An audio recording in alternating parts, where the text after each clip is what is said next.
You may have been paying attention to the recent news, of course, Mega Upload, which is a popular site for file storage and then taking those files, extracting them, basically sharing any sort of material across the internet through Mega Upload.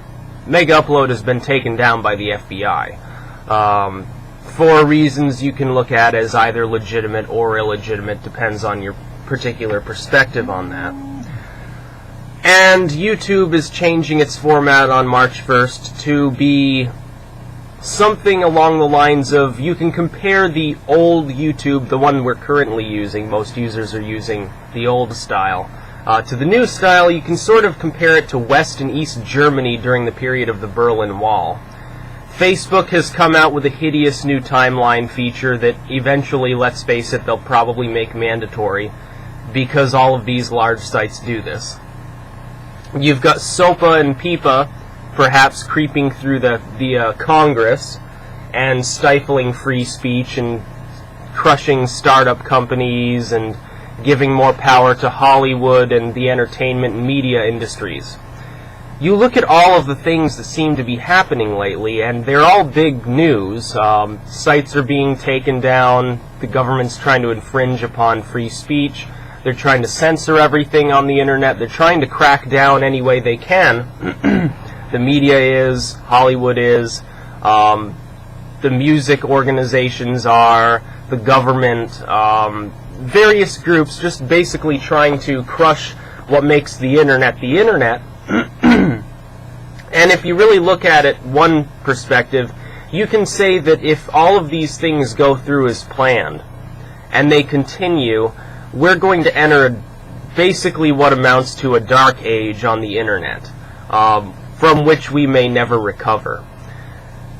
If you look at television, and I'm just going to take this as it is, look at television, get the best premium package that you can get with, you know, the 1,000 channels or whatever, and, you know, all the extras and all this bullshit.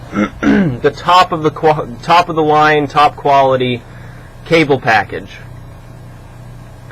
And try entertaining yourself with television. You may find 2 or 3 series that you actually like, and the rest of it is just a bunch of gunk. I think everybody here has sat down in front of the television and wasted hours surfing the channels because some things are a little bit interesting but nothing you'd really want to spend your time watching. That's basically what the internet is going to turn into if all of these things continue. Because what happened with television is that now it's all controlled by, number one, corporations. They control the media. Let's not mince words here. The media is completely controlled by corporations and or lobbying groups that want you to hear certain news with a certain spin to it, according to whether you happen to be liberal or conservative or whatever you happen to be.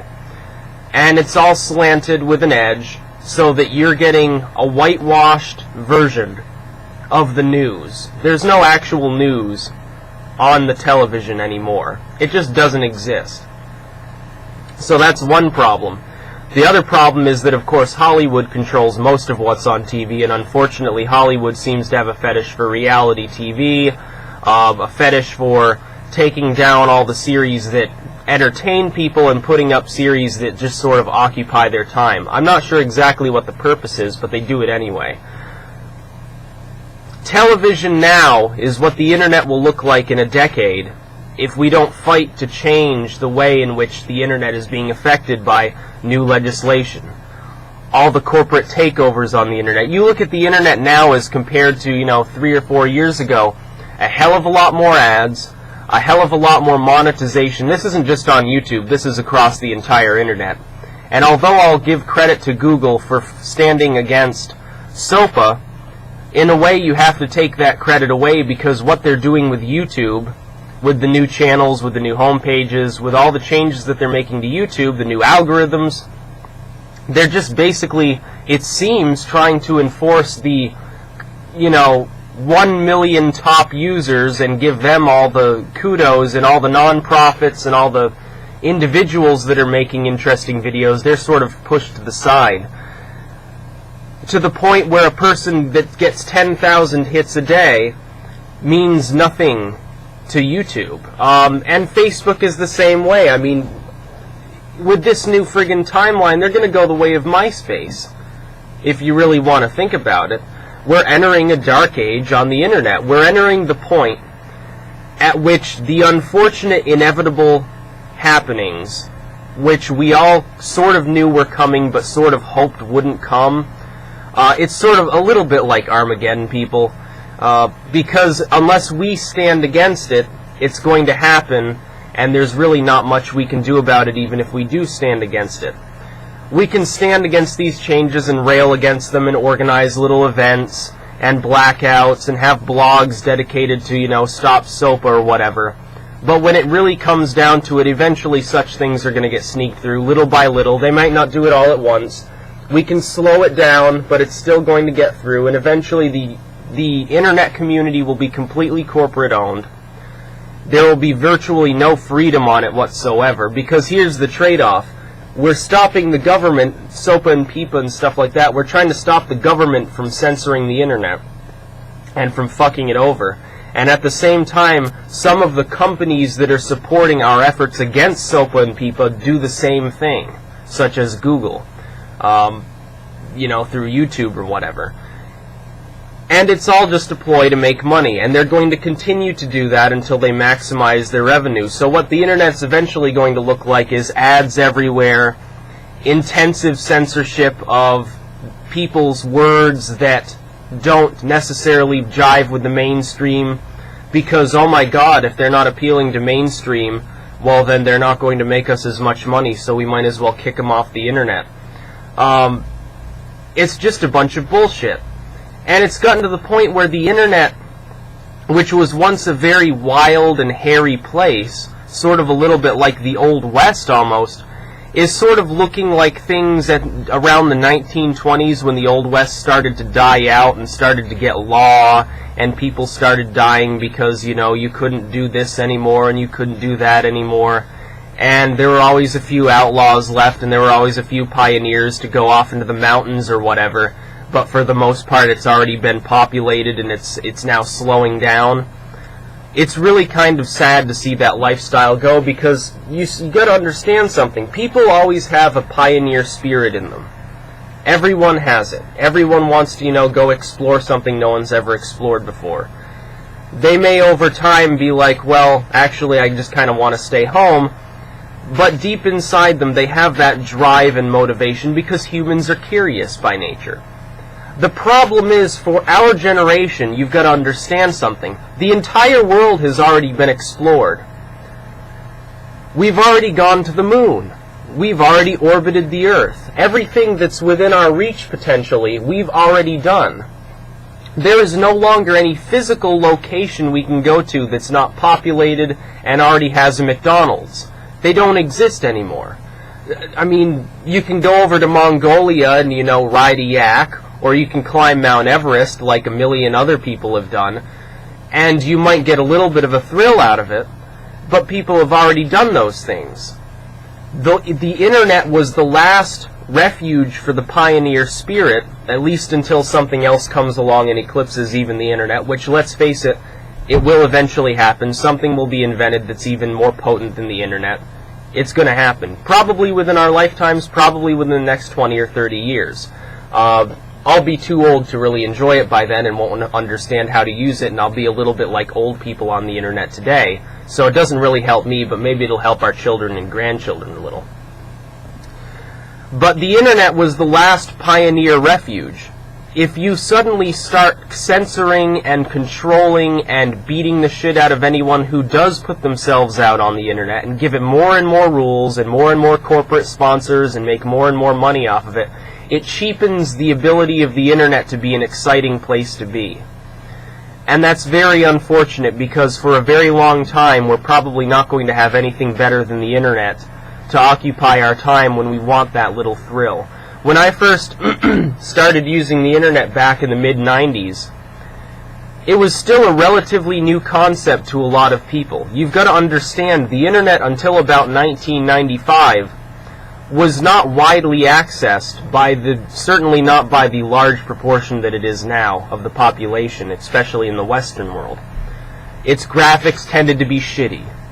There weren't all these chat rooms. There were a few text-only chat rooms, that's about it. There were not so many forums. Blogs barely existed, I can't even remember. I don't even think there were blogs back then. YouTube didn't exist. There was no Facebook or MySpace. There was no social networking whatsoever. These things did not exist. Originally, the internet was people built a page, added some keywords, put some content on there, and left it alone. You didn't have all of the modern things that you have on the internet now. And it was an exciting place to be, and it could be a dangerous place to be too because of viruses and things so forth. When the internet started getting really, really good, when things like YouTube started being developed, you have to realize just how exciting that was. There are probably people that'll watch this video that are just too young to remember when they were old enough to actually use the internet, and yet there was no social networking. I think that's something strictly for people in our 20s right now. We remember it before Facebook. We remember it before YouTube. It was exciting. And it got even more exciting when Facebook and YouTube and all these sites got developed, because they were so streamlined and they were so capable and they were so entertaining.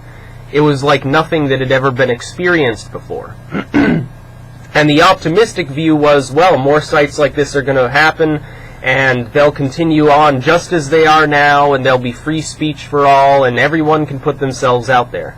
That doesn't look like it's going to be the case. It looks like the pessimists are going to win out, and lo and behold, corporations are going to take everything over. Google's already taken over YouTube. They're taking over more sites now. They're now integrating. There's a popular web service called Picnic it's basically like a cheap Photoshop based on the web, and it's being closed down and integrated with Google+. So only Google+ users will be able to use it. That's really the sum and substance of the modern internet. We're entering a dark age of the internet at this point. It's very, very unfortunate to see that these sites, which were originally built by groups of people, sites like YouTube and Facebook rely on their user base to actually exist. They were a collective, but now they've moved to a dictatorial model in which they no longer recognize the rights of the users and or the fact that their users are really the purpose for their site existing. They've gone from user-based to money-based. And they're letting the corporations win. Just like when YouTube started allowing people to promote videos, and now the Church of the Mormons has spent $1 million or whatever they've spent promoting their videos, so now every other video at the top of the list is from the Church of the Mormons. Or by some corporation. After the BP oil spill, when you looked up BP oil, you didn't get the results from the environmentalist groups. You got a bunch of sponsored links from BP that they invested probably tens or hundreds of thousands of dollars in to explain just how wonderful their company was and just all the wonderful things they were doing to help the Gulf. It's the same shit as with TV. It's becoming less and less free. It's becoming less and less accurate. I mean, sites like Wikipedia, the people at Wikipedia might as well just shut down their friggin' site and just say fuck everybody and pocket what money they've managed to make, which isn't very much since they're not for profit, and just disappear. They might as well just do that. YouTube might as well not exist at this point, because when they move ahead with the new designs, it won't be YouTube anymore. It won't be customizable. It won't be interactive. It won't be graphically advanced. It'll just be, oh, I posted a fucking video. Everybody look at how special I am. It's the graying of the internet, and it's just absolutely terrifying to think about how much less people will be able to organize, how many fewer people will organize in resistance to bad laws, in resistance to bad corporations, in resistance to bad ideas on the internet, simply because the internet's less interactive. It's going to be very, very terrible for this world. The internet was the greatest bastion of free speech and free expression we ever had, and now it looks like it's going to go the way of TV, and it's all going to get gobbled up by corporations. So it's very sad. Peace out.